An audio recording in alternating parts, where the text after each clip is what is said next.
Assalamualaikum warahmatullahi wabarakatuh.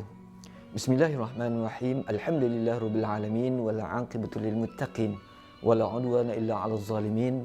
Wassalatu wassalamu ala asyrafil anbiya'i wal mursalin wa ala alihi wa sahbihi ajma'in.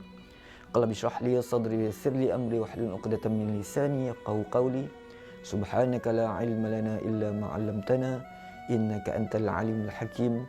La haula wala quwwata illa billahil 'aliyyil 'azim. Amma ba'd. Yang berbahagia tuan-tuan, puan-puan, muslimin, muslimat, hadirin, sidang penonton yang dirahmati Allah Subhanahu Wa Taala sekalian. Bersyukur kita kehadrat Allah Subhanahu Wa Taala kerana dengan izinnya diberikan kesempatan dan ruang untuk kita sama-sama terus melaksanakan ketaatan Allah Subhanahu Wa Taala. Kita berada sekarang di bulan Rajab yang di dalamnya terkandung satu peristiwa yang dinamakan sebagai Isra' dan Mi'raj.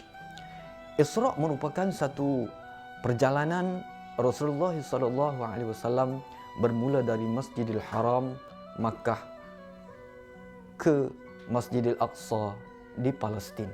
Manakala Mi'raj pula perjalanan Rasulullah SAW dari Masjidil Aqsa Palestin ke 7 petala langit, seterusnya ke Sidratul Muntaha bertemu dengan Allah Subhanahu Taala dan kembali semula ke Masjidil Haram Makkah pada malam yang sama. 3 perkara yang ingin saya fokuskan melalui ibrah Isra' dan Mi'raj. Pertama, Isra' dan Mi'raj merupakan satu peristiwa yang menunjukkan kebesaran Allah Subhanahu Taala dan kehebatan Rasulullah sallallahu alaihi wasallam. Muslimin, hadirin yang dirahmati Allah Subhanahu Taala sekalian. Kebesaran Allah jelas diperlihatkan kepada Rasulullah sallallahu alaihi wasallam dari penciptaan langit dan bumi. Bagaimana Rasulullah dibawa oleh Jibril dari Masjidil Haram terus ke langit dan terus ke Masjidil Aqsa Palestin.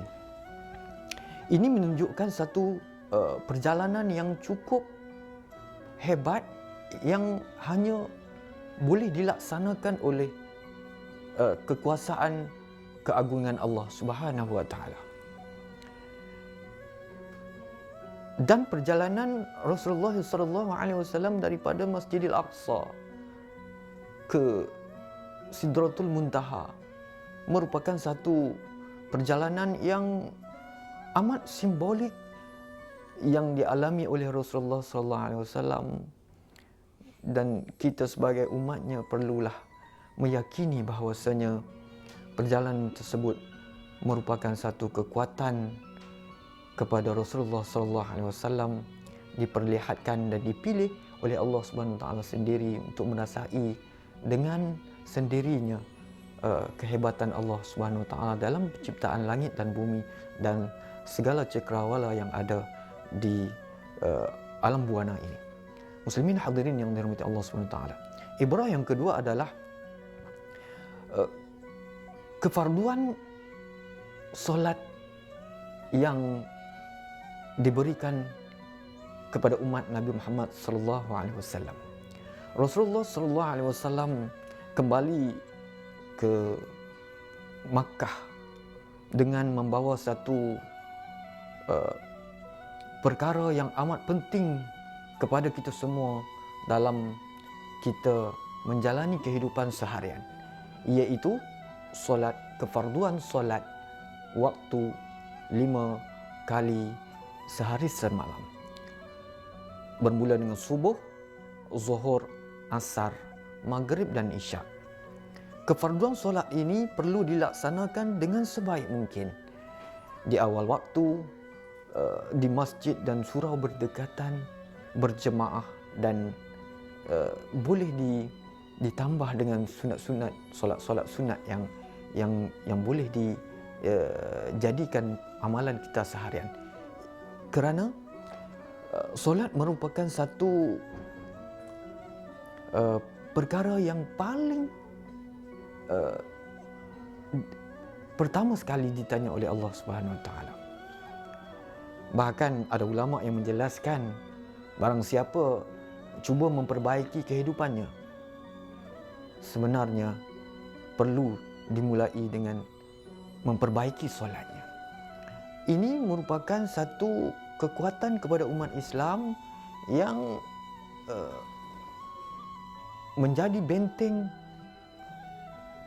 dalaman kerohanian umat Islam yang menjaga solat dengan kekuatan spiritual yang begitu kuat. Apabila kita sentiasa menjaga kefarduan solat ini, hidup kita akan sentiasa tersusun, fokus dan sentiasa diregulirkan dalam satu rutin yang cukup cantik sehari semalam. Kefarduan solat ini juga merupakan satu perkara yang perlu kita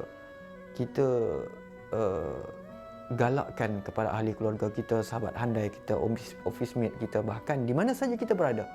Solat ini perlu dilaksanakan tidak kira dalam apa jua keadaan. Dan solat amat dituntut kepada kita semua untuk dilaksanakan dengan sesempurna mungkin agar kita menjadi umat yang sentiasa patuh akan perintah Allah Subhanahu Wa Taala dan sentiasa menghindarkan perkara-perkara mungkar dan perkara-perkara yang dimurkai oleh Allah Subhanahu Wa Taala. Ibrah yang ketiga adalah apabila kita berada dalam kesedihan, kembalilah kepada Allah Subhanahu Wa Taala. Hari ini kita melihat pelbagai senario-senario konflik kekeluargaan dan juga perkara-perkara yang boleh mengundang kegelisahan dan kesedihan kepada emosi individu, tidak kira dalam apa jua situasi. Bahkan kita di perkhidmatan TDM juga tidak terkecuali dari situasi tersebut. Apabila kita berada dalam kesedihan, kembalilah kepada Allah Subhanahu Wa Taala. Sebagaimana peristiwa Isra dan Mi'raj, Allah memberikan satu kekuatan kepada Rasulullah yang berada dalam kesedihan, yang baru sahaja kematian isterinya Sayyidatina Khadijah dan juga bapa saudaranya Abi Talib.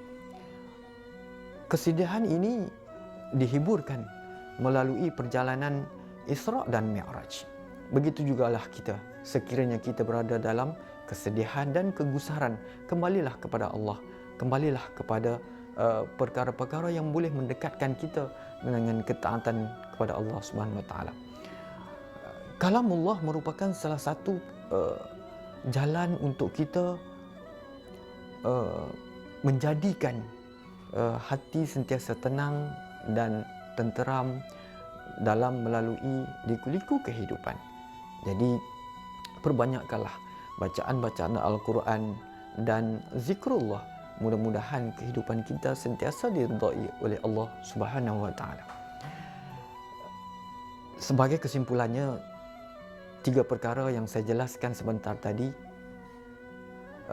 ibrah daripada Isra dan Mi'raj bolehlah kita jadikan